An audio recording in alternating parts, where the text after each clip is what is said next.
WhatsApp people, সবার কি অবস্থা? আশা করি সবাই ভালো আছেন আমার মতো করে। আজকে নতুন একটি ব্লগে আপনাদেরকে স্বাগতম। ব্লগটি হচ্ছে একটি বাইক নিয়ে। বাইকটা হচ্ছে জাপানিজ একটা ব্র্যান্ড। কি ব্র্যান্ড বা কি বাইক হইতে পারে আপনি একটু এনি গেস করতে পারেন? না, গেস করা দরকার নাই, অবশ্য থাম্বনেল দেখেও বুঝে ফেলবেন। দেখাই দিই, এ হচ্ছে ইয়ামাহা FZS ভার্সন 2।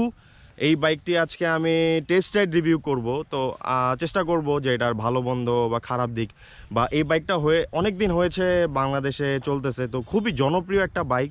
এখনও এটার হাইপ আছে, এখনও মানুষ মানে একদম কি বলে মানে ছোট থেকে বড় সবাই এই বাইকটি এখনও পছন্দ করে।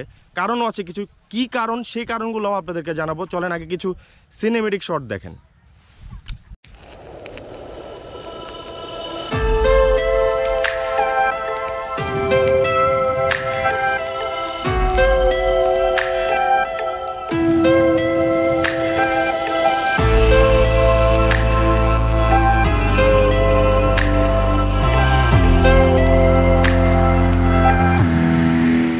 আচ্ছা, প্রথমে কিছু এই বাইকটির স্পেক্স বলি।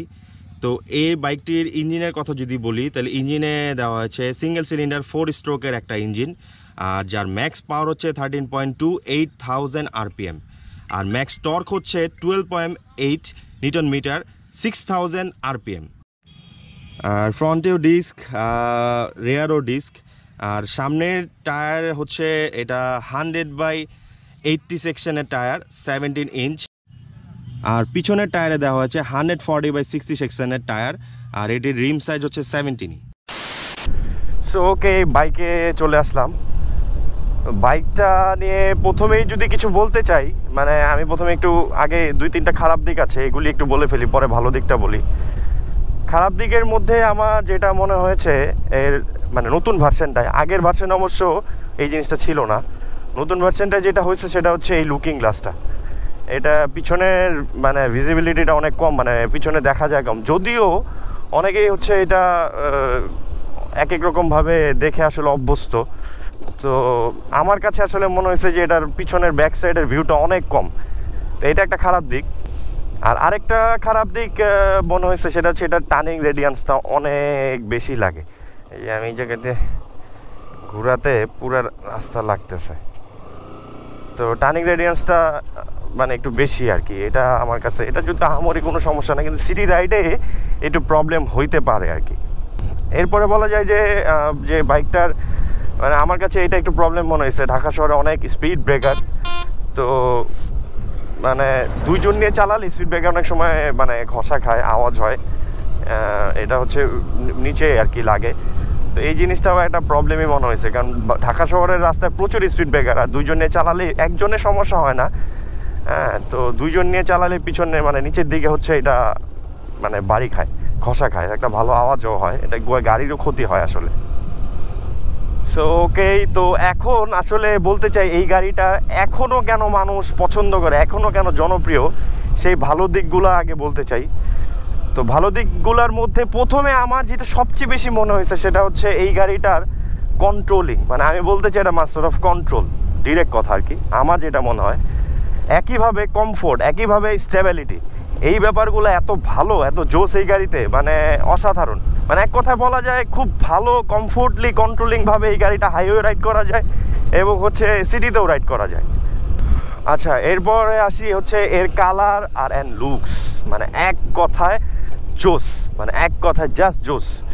মানে আমার তো খুবই ভালো লাগে এই কালারটা, বেসিক্যালি ম্যাট ব্লু লুক। তো এটা বাংলাদেশে জনপ্রিয় একটা লুক, মানে এটা খুবই, যারা যখন এই এডিশনটা আসছে এই ডাবল ডিক্সের ম্যাট ব্লুটা, তো এটা আসার পরে মানুষ মানে হন্য হয়ে খুঁজছে। এখন অবশ্যই খুঁজে, এই গাড়ি পাওয়া যায় না, খুবই কম, কারণ যেহেতু FZS ভার্সন 3 চলে এসেছে, তো এটা পাওয়াটা খুবই মুশকিল, আসলে পাওয়া যায় না। অর্ডার দিলে আমি শুনেছি এসে মোটরস এনে দেয়। এই গাড়িতে পিছনে দেওয়া হয়েছে মনোশক সাসপেনশন এবং হচ্ছে সামনে টেলিস্কোপিক। তো ভাঙাচোরায় চালিয়েও আমি এই গাড়িটা আসলে এমনি তো অনেকের আছে, চালিয়েছি, তো ভাঙাচোরায় চালিয়ে আসলে খুব খারাপ না, মানে কমফোর্টই আছে, কোনো প্রবলেম হয় না, সাসপেনশনগুলো খুব ভালো কাজ করে। এবং এই যে আমি এখন চালাচ্ছি, মানে আমার কাছে অতটা একটা মানে, যেমন আমি জিক্সার যেহেতু ইউজার ছিলাম, জিক্সার যেমন সামনের সাসপেনশনটা প্রচণ্ড, পিছনেরটা তো হার্ডই, সামনেরটা একেবারে বেশি হার্ড ছিল। তো এইটা আমার খুবই আমি মানে প্রবলেম ফেস করতাম, কিন্তু এইটাতে আমি যতদিনই ভাঙা টাঙাতে চালাইছি কোনো পেইন হয় নাই। হাইওয়েতেও চালাইছি, ভুলে গেছি, হাইওয়েতেও এই গাড়ি চালিয়েছি, তো সেরকম মানে ভাঙা টাঙার মধ্যে গেলেও কোনো প্রবলেম ফেস করি নাই আমি। ওকে, তো ব্রেকিংয়ের কথায় আসি। ব্রেকিং হচ্ছে এটা ডাবল ডিস্ক ব্রেকিংও বলা যায়, খুব ভালো। এবং আগে যে সিঙ্গেল ডিস্ক ছিল ওইটাও ভালো ছিল, বাট এইটা আরও বেশি মানে মানে কনফিডেন্ট পাওয়া যায় এটা ব্রেকিং করে। মানে ব্রেকিংও খুব সুন্দরভাবে কাজ করে ডাবল ডিস্ক যেহেতু। মানে অন্য অন্য গাড়ি যেমন আমি হচ্ছে জিক্সারে যেমন দেখেছি অনেক হার্ডলি, যেমন এটা খুব মানে সুন্দরভাবে ব্রেক ধরে, এত কোনো প্রেশার মনে হয় না ব্রেকিংয়ে। এরপরে আসি মাইলেজে। যেহেতু এটা ফুয়েল ইঞ্জেক্টার একটা ইঞ্জিন, সো মাইলেজ নিয়ে তো অবশ্যই এটার কোনো প্রবলেম নাই, কোনো পেইন নাই। মানে আমরা যেটা এনএসটেনএসে বা আমি জিক্সারও ফেস করেছি মাইলেজ অনেক প্রবলেম, কিন্তু এইটা সিটিতে হচ্ছে গাড়িটা যেহেতু আসিফের কাছে আমি জিজ্ঞেস করছিলাম যে তুমি সিটিতে কেমন পাচ্ছ। ও বললো যে ভাই আমি 40 থেকে 43 এরকম, এর মধ্যে 42 40, হ্যাঁ 40-এর নিচে নামে না সিটিতে ওর। আর হাইওয়ের কথা জিজ্ঞেস করলাম, হাইওয়ের কথা বললো যে 45 ম্যাক্স, 45, অনেক সময় একটু বেশিও পায়। বললো যে ভাই 45 মানে অ্যাপ্রক্স আর কি, এরকম 45ই থাকে সবসময় হাইওয়েতে।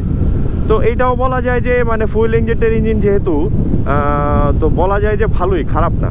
খারাপ নাকি অনেক ভালো আসলে, মানে ওইভাবে আসলে বলে আর কি কী বলবো, মানে অনেক ভালো আর কি। মানে আমাদের এই সেগমেন্টের অন্য অন্য গাড়ি যেগুলা, আমি এখন এনএস চালাচ্ছি, আমি যেহেতু ব্রেকিং পেড মেনটেন করছি, তখন আমি 38 36 35 এরকম পাইছি। জানি না সামনে কী হয়, সামনে তো নাকি আরও কমে যায়। এখন আছে যে রাস্তাটা, এটা হচ্ছে যে ধার্মিক পাড়ার একটা রাস্তা, যেটা অনেকে গরিবে নিকলি বলে, যদি এখনও 2 সাইডের পানিটা শুকিয়ে গেছে। এবং এই রাস্তাটা খুবই এখন রিস্কি হয়ে গেছে, আপনারা যারাই আসেন খুবই সাবধানে চালাবেন। এবং কিছু সুন্দর সুন্দর রেস্টুরেন্ট হয়েছে, এই যে টর্কিও রাখা হয়েছে, এখন ভালোই বেশ জমে উঠছে এই রোডটা আর কি। হচ্ছে এই বাইকটার যেটা অনেক একটু প্রবলেম হিসাবে ধরে, মানে অনেকের মুখেই শুনেছি যে এর ইনিশিয়াল পাওয়ারটা নাই। তো ভাই ইনিশিয়াল পাওয়ার নাই আসলে আমার কাছে। ইয়ামাহা এই গাড়িটা যখন বের করছে আমার কাছে মনে হয়েছে লুকস, ব্রেকিং, এই ব্যাপারগুলোই বেশি ওরা কনসেন্ট্রেট দিছে, যাতে এইগুলা ভালো হয় আর কি। তো কী হলো, এদিক দিয়ে আসতেছে, তো ওই হিসাবে ইনিশিয়ালটা হয়তো ওইভাবে বা স্পিডের দিকে ওরা নজর দেয় না। তো বলা যায় যে সব দিক থেকে এইটা ইনিশিয়ালটা ওইভাবে প্রবলেম হিসাবে ধরা যায় না আর কি, মানে আমার কাছে মনে হয়। অনেকে যদিও প্রবলেম হিসাবে ধরে, তা আমি ধরি না, কারণ আমার কাছে এই যে যতটুকু দেওয়া আছে এনাফ, মানে এর চেয়ে বেশি আর ইনিশিয়াল পাওয়ার দরকার নাই। ও আরেকটা বিষয় ভুলে গেছি, কর্নারিং মানে সুপার, একদম এক কথা অস্থির। এখানে মাছ ধরতেছে মনে, তো ভালো সব দিক থেকে গাড়িটা মিলিয়ে অনেক জোস, এইটুকুই বলতে পারি একদম।